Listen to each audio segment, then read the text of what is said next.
My mother calls me up again to speak to me of suicide.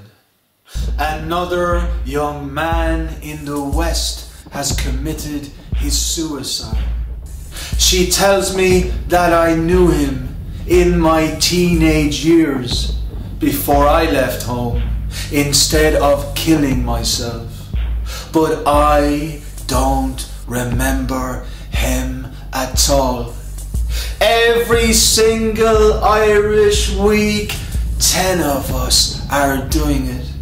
In my old town, and dozens similar suicides as regular as weddings are.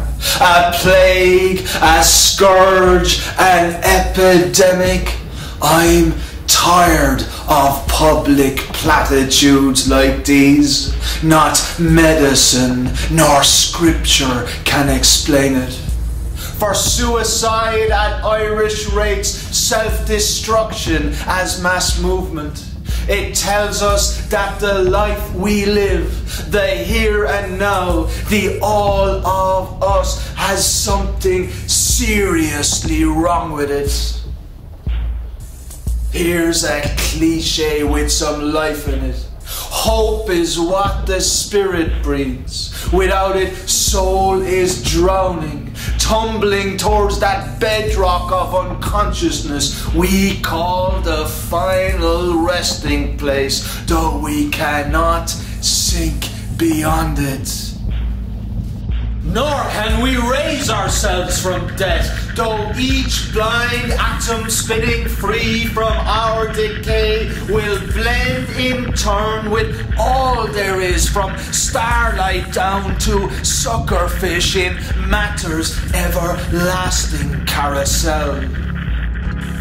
Alive and not unhappy now, and strolling through my present neighbourhood towards super value for milk and bread, maybe chocolate and wine for my girlfriend. I try to picture my mother's distant face as she calls me up to speak to me of suicide. I image her framed in a darkness, like background in Dutch Renaissance portraits, empty yet dense, boundless yet claustrophobic. I see her halo there by grotesque animations, miniature pop-up and dissolve images of young men committing their miniature suicide. A young man hanging himself in a copse of old oaks under a fag-butt moon in a park in the centre of town. A young man hanging himself in his children's bedroom so his children will find him like that when they get home. A young man ODing on his body's full vial of methadone at Christmas in his mother's living room. A young man double-barrelly decapitating himself in a cowshed, the gun roar submerged in the chaos of cows and machines. A young man jumping into a fast-flowing river, dead cold halt after zooming through a 3-day bender. A young man jogging a dirt track leading up to a cliff, then leaping off. The hissing rocks, the witless fizzing of the sea, the on-off beams of the automated lighthouse.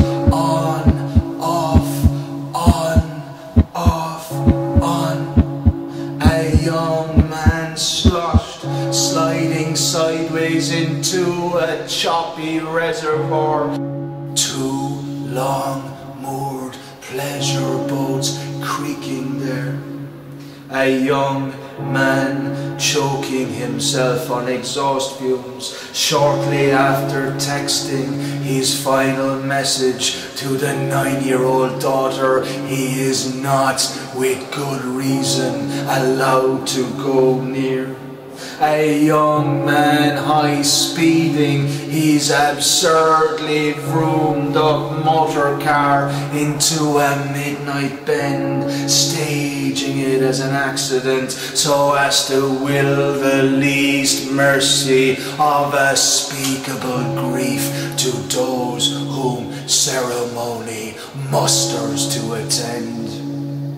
From this bleak cinema inside my head, containing nothing but herself, El Greco style cartoons and a landline telephone, my mother who has spent her whole life, my mother who has spent her whole eternity surrounded, besieged by so many vainglorious, self-hating men trying to get off the planet, calls me up to speak to me of suicide, with her Kerry accent cracking, her truth parched accent cracking, always verging,